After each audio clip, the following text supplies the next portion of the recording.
I'd like to take a few minutes to talk to you about crate training. First and foremost, crate training your puppy is the most important thing you can do. Crate training should begin the day your puppy arrives home, if not even in the car ride on the way home. A crate should be seen as a positive environment. It should be seen as the safe zone for your puppy. It's a place that good things happen. It's a place that gives them security.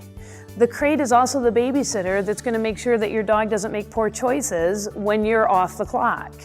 So a crate is where the dog's going to go while you take a shower, so you're not teaching your dog to be in the trash can. So a crate is an important part of training.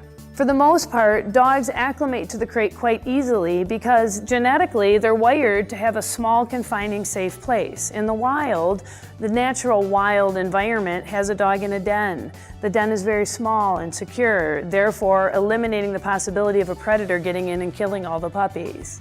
So small, confining spaces are a secure space for your dog.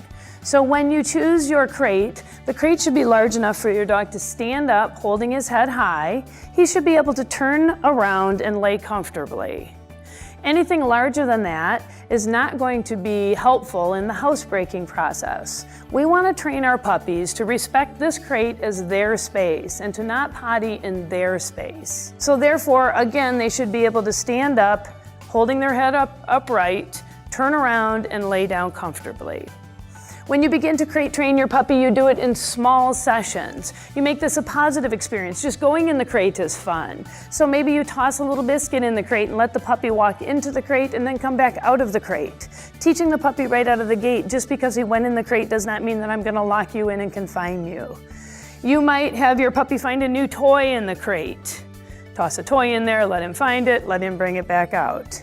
You may feed your puppy in the crate. In the very beginning, teach the dog that good things happen in the crate. I want you to make sure that you randomize your crate time. Don't just simply crate the dog when you're leaving, otherwise you're teaching the dog that the crate means he's going to be separated from his family or pack. So sometimes you crate the dog for 2 minutes while you unload the dishwasher. Sometimes you crate the dog for 2 hours while you prepare dinner. Sometimes you crate the dog while you go to bed. Sometimes when you crate the dog, you're in the room, sometimes you're not. Sometimes you're in the backyard, sometimes you get in the car and leave. So it's randomized. I don't want you to make a big fuss over the dog when you put him in the crate, and I certainly don't want you to make a big fuss over the dog when he comes out of the crate.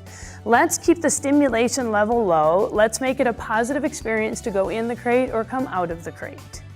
I would also recommend, in an effort to housebreak our dogs, we don't put any bedding in the crate. No toys to be left with the dog when unsupervised. No bedding to be destroyed. Let the plastic liner do the job. When it comes to housebreaking, we want to teach the dog in his crate, if he potties, he's going to have to experience standing in his mess. That's a motivator for him not to make a mess in the crate. If he can potty on the blanket, and then push it aside, and then housekeeping, that's you, comes in later and cleans that up, we're not really encouraging him to hold it, right? Now, how long can we expect our dog to remain in the crate? Randomize that. Start it with 30 seconds, 3 minutes, 12 minutes, 42 minutes.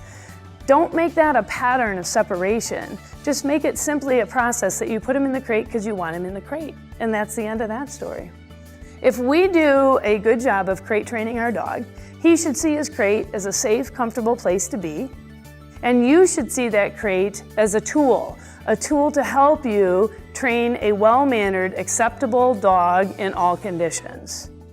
You may not always need a crate in your home life. Hopefully your dog will outgrow the need for a crate in your home life, but I would ask you to continue to crate your dog.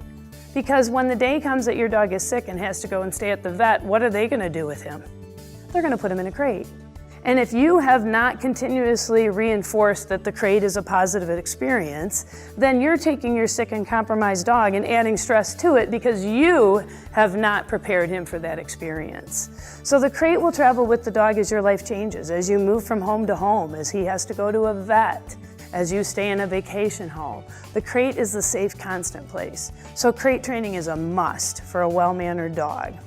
For additional information on our crate training process, ask your day trainers. Get enrolled in our beginner classes. Crate training is something that should begin at day one and should be part of your dog's vocabulary and skill set until the day he leaves this earth.